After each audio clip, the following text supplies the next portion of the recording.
Estamos começando o nosso programa Encontro Fraterno, Espiritismo na sua TV. Hoje bateremos um papo com a presidente da Federação Espírita do Rio Grande do Sul, Maria Elizabeth Barbieri, que está conosco em Goiânia proferindo um seminário sobre formação de lideranças e integração das atividades das áreas nas casas espíritas. Você acompanha ainda Calcite Sarroris com o quadro O Evangelho Responde, a dica de leitura da semana, o momento cultural e muito mais. O programa Encontro Fraterno é feito para você. Fique conosco.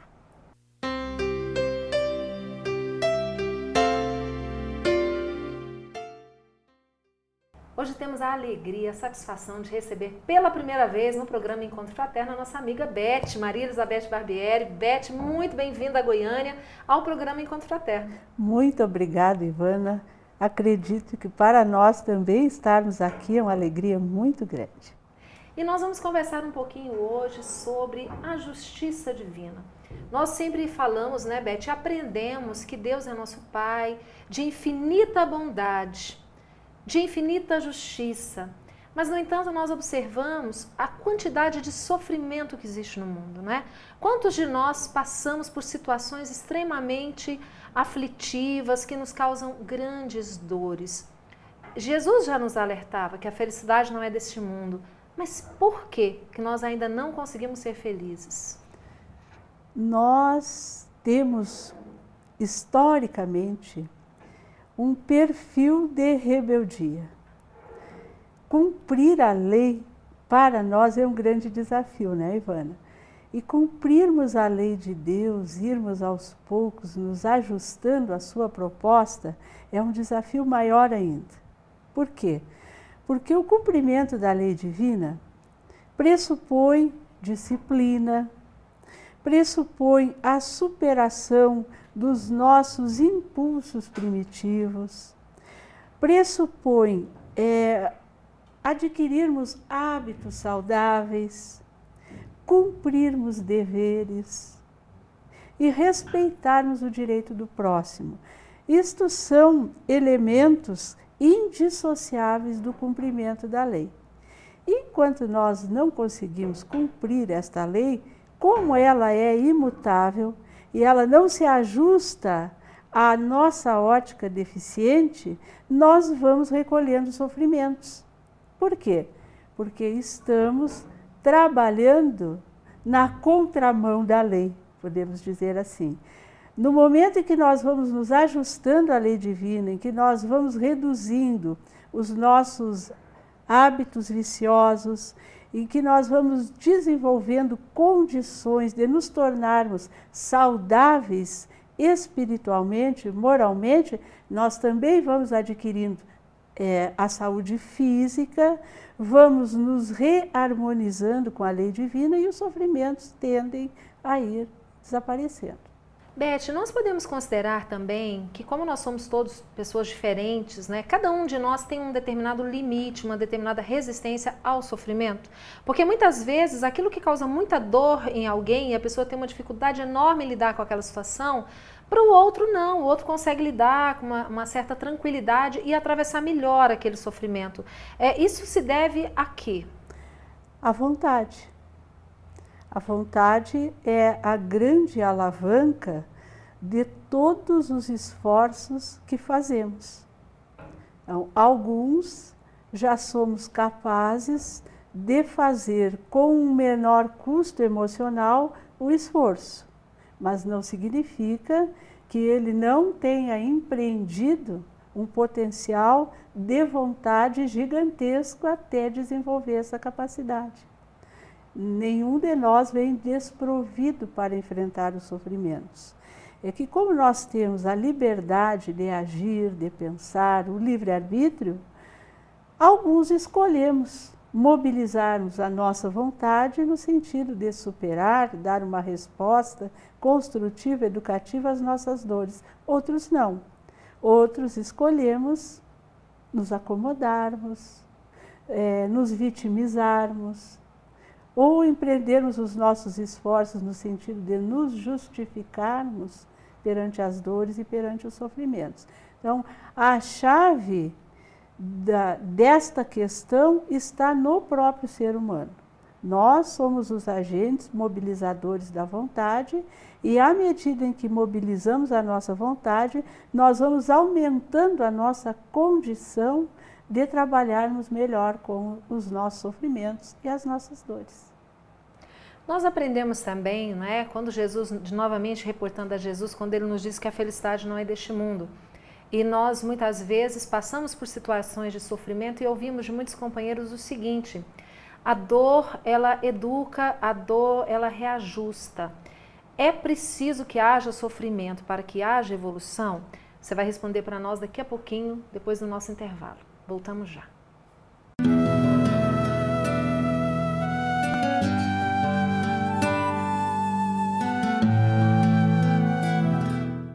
Nossa dica de hoje é um livro muito conhecido no movimento espírita brasileiro, de Francisco Cândido Xavier e pelo espírito de Humberto de Campos. É um livro importantíssimo para nós brasileiros. Brasil, coração do mundo, pátria do Evangelho. Emmanuel vem nos contando, desde o início, o trabalho que a espiritualidade desenvolveu para colocar aqui, no nosso país, a árvore do Evangelho de Jesus, transplantando-a da Europa para as Américas. Nos relata o cuidado, os detalhes de como Jesus, através dos seus emissários divinos, promoveu o descobrimento do Brasil, promoveu a integração dos negros no nosso país, a fim de que a nossa raça pudesse ter como base a humildade, a serenidade dos índios, a possibilidade de trabalho dos escravos africanos e a necessidade, a sede de justiças daqueles degredados que vieram de Portugal habitar a nossa terra.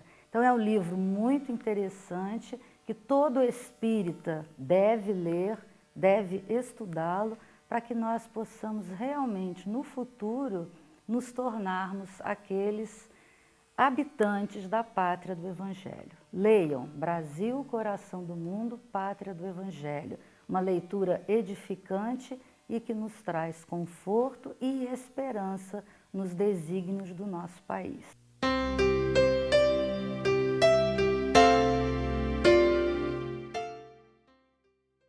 Conheça a Lefé, livraria e editora da Federação Espírita do Estado de Goiás. Menores preços, obras selecionadas, conforto e garantia. Facilidade no pagamento, entrega a domicílio. Venha tomar um cafezinho com a gente.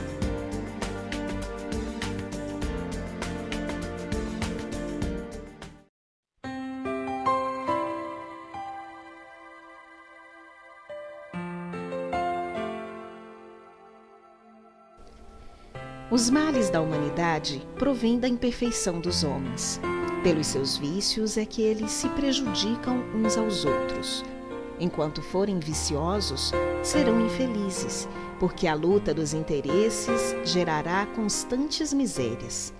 Sem dúvida, boas leis contribuem para melhorar o estado social, mas são impotentes para tornar venturosa a humanidade, porque mais não fazem do que comprimir as paixões ruins, sem as eliminar. Em segundo lugar, porque são mais repressivas do que moralizadoras, e só reprimem os mais salientes atos maus, sem lhes destruir as causas.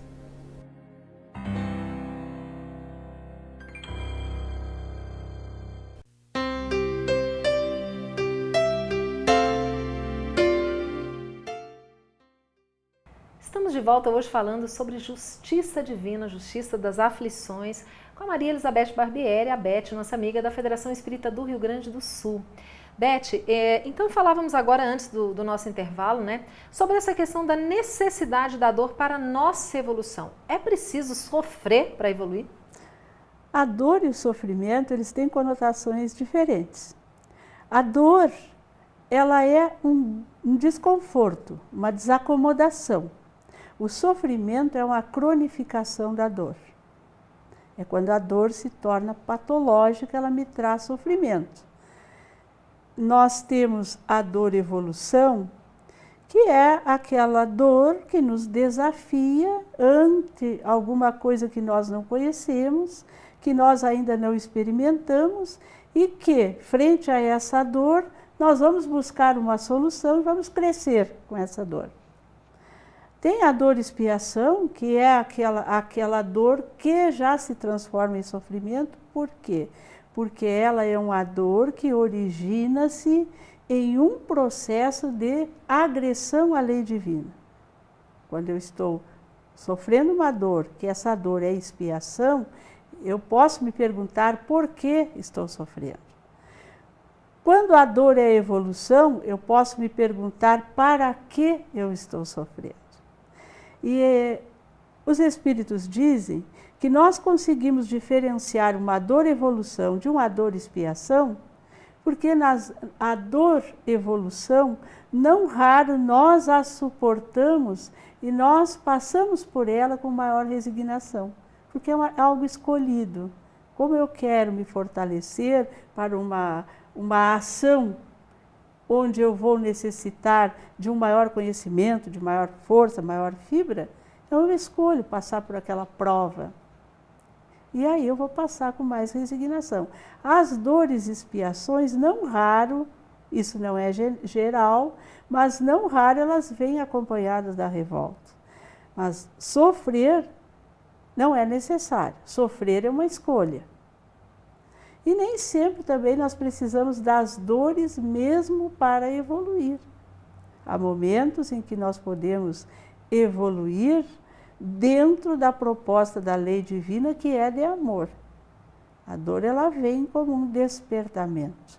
Quando o Evangelho nos diz que a dor é uma bênção que Deus envia aos seus eleitos, está se referindo exatamente a esse aguilhão que nos desacomoda, que faz com que abandonemos as nossas zonas de conforto e partamos em busca de uma condição espiritual melhor.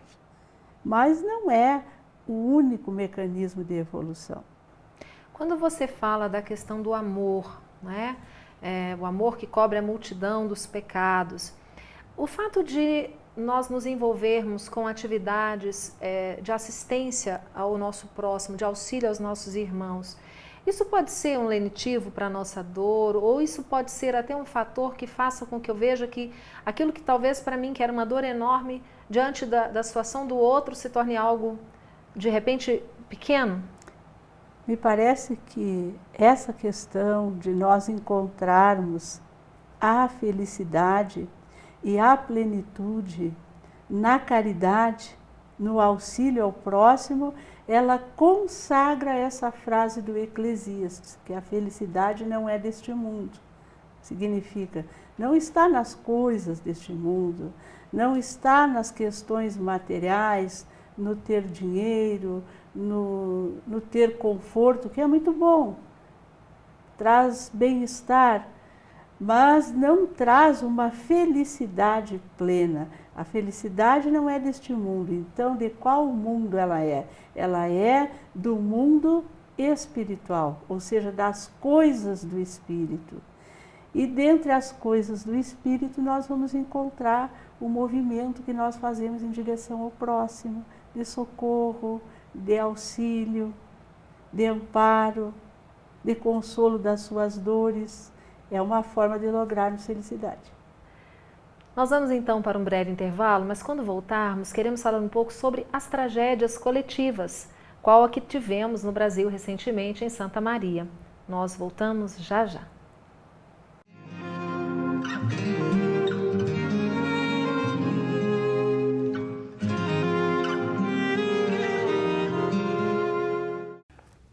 Mateus, capítulo 25, versículos 31 a 46. Em muitas Bíblias está escrito assim: o último julgamento.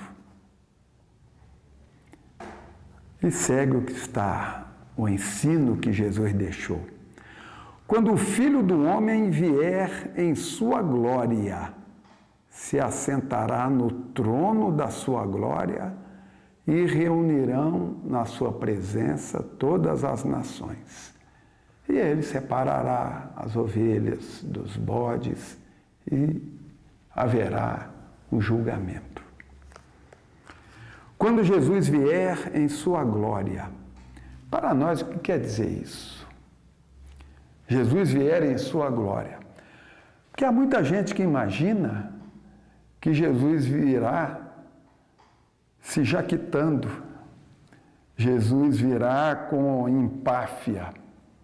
Abre os céus e ele desce com todos os anjos e aí vai mostrar a força do seu poder, a força da sua bondade. Soa diferente, soa esquisito.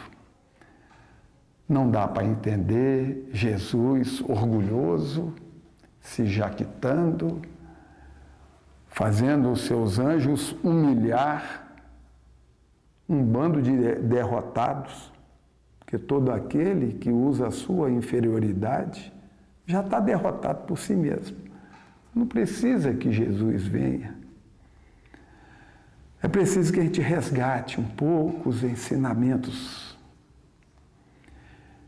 de Jesus aí nessa passagem. Temos que tirar da nossa cabeça um julgamento de Jesus assintoso, submetendo as pessoas. Quando Jesus vier em sua glória, no texto grego, porque glória foi a tradução para o português, no texto grego está a palavra doxa, que quer dizer doutrina, palavra. Então, quando Jesus vier em sua doutrina, em sua palavra, o que se quis dizer com isso? Jesus está dizendo que chegará um tempo em que a palavra dele, a doutrina dele será geral. Aliás, numa mensagem recente, Bezerra de Menezes nos diz que o planeta está adentrando um período em que a ciência, em que os homens, em que todos se entenderão, se descobrirão como espíritos vivenciando uma experiência das muitas experiências reencarnatórias. Teremos a certeza de que somos espíritos, teremos a certeza de que estamos vivenciando uma experiência reencarnatória. Nesse momento, a palavra do Cristo estará com todos. Não será o Cristo que virá submeter-nos a todos, principalmente àqueles que não o seguem, mas sim todos nós. A humanidade inteira se colocará de pé com os ensinamentos da doutrina, da palavra do Cristo. O Evangelho responde.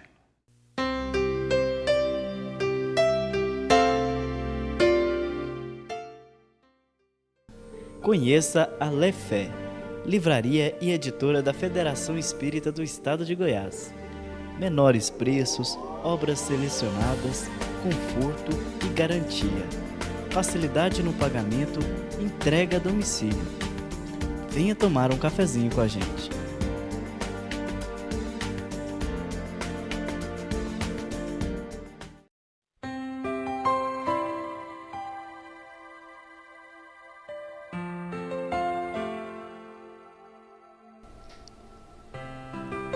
Aliás, a bondade das leis guarda relação com a bondade dos homens. Enquanto estes se conservarem dominados pelo orgulho e pelo egoísmo, farão leis em benefício de suas ambições pessoais.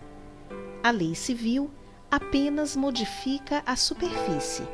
Somente a lei moral, pode penetrar o foro íntimo da consciência e reformá-lo. Reconhecido, pois, que o atrito oriundo do contato dos vícios é que faz infortunados os homens, o único remédio para seus males está em se melhorarem moralmente.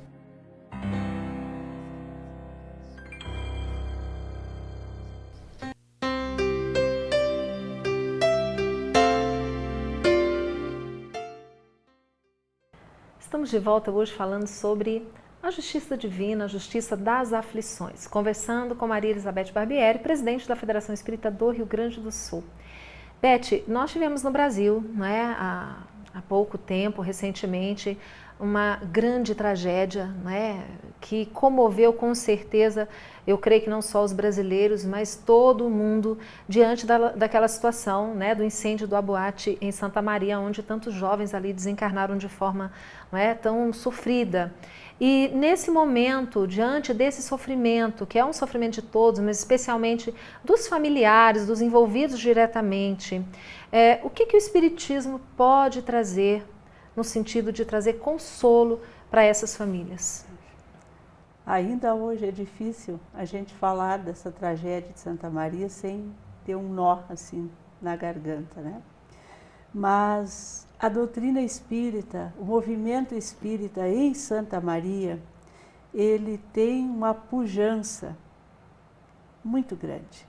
E isto se revelou naqueles dias e tem se revelado nos dias subsequentes, onde as casas espíritas, de imediato, assim, naquela manhã em que Santa Maria acordou imersa naquela dor, nós já começamos a receber pelas redes sociais a notícia de que as casas espíritas de Santa Maria estavam com seus postos de atendimento fraterno funcionando em regime assim de 24 horas para atender as pessoas envolvidas na tragédia, abaladas pela tragédia.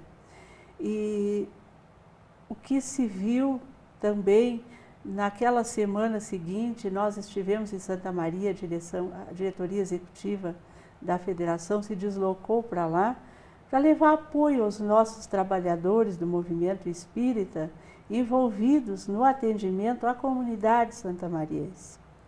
Então, o que nós presenciamos foram as casas espíritas com um público que praticamente dobrou. Ou seja, as criaturas buscando explicações para aquele evento. E de imediato, nós somamos as forças para que pudéssemos levar àquela comunidade um consolo, um esclarecimento, um atendimento com a melhor qualidade que a doutrina espírita pode ofertar. A nossa área de comunicação social espírita realizou um seminário com mais de 100 expositores espíritas de Santa Maria para trabalhar a abordagem desses temas das tragédias coletivas, das expiações coletivas, nas reuniões públicas doutrinárias. Trabalhassem a abordagem de uma maneira que ela seja esclarecedora e consoladora, que efetivamente leve, aos corações das pessoas recursos para que elas compreendam e se pacifiquem um pouco, mesmo com a dor imensa que acometeu todas essas criaturas. Nós também participamos de um momento de oração no abrigo espírita Oscar Pitã, em Santa Maria, onde tivemos a presença de muitos familiares, em famílias na qual desencarnaram mais de um filho, sobrinhos.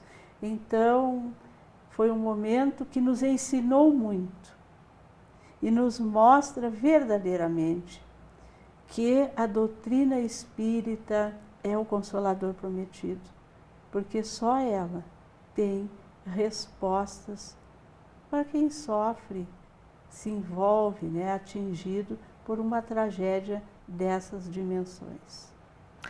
Bom, nosso tempo, infelizmente, ele está acabando. Nós agradecemos mais uma vez, Beth, a sua vinda a Goiânia, a sua participação aqui no nosso programa.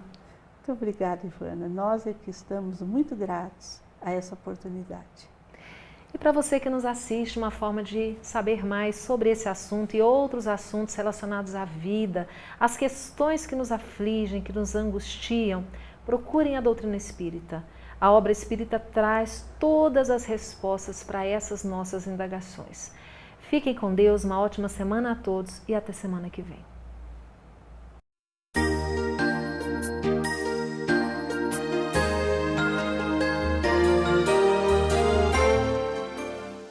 Pra que pedir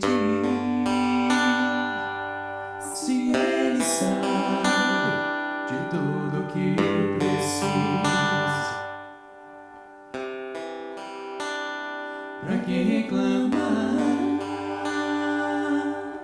se me deu mais uma chance? Eu estou vivo. Eu só tenho agradecer a Ti, Senhor, por um amor sublime, incondicional. Obrigado, Senhor, pelo ar que eu respiro. Obrigado, Senhor, pela família e amigos. Muito obrigado, Senhor, por me deixar corrigir os erros que um dia eu cometi.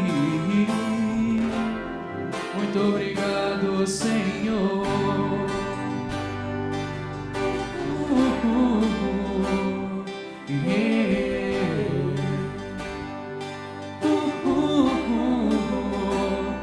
Pra que pedir se Ele sabe de tudo que precisa? Pra que reclamar se me deu mais uma chance? Eu estou vivo.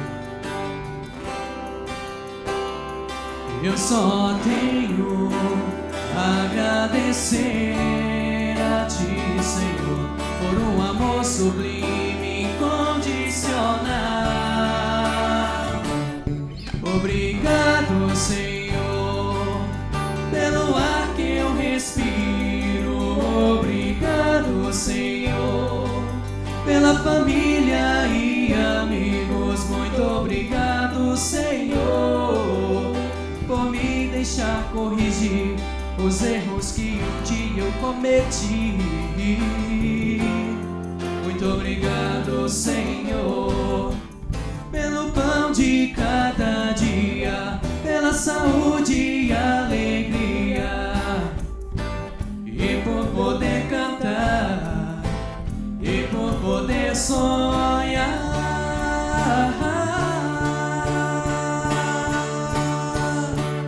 Obrigado, Senhor, pelo ar que eu respiro.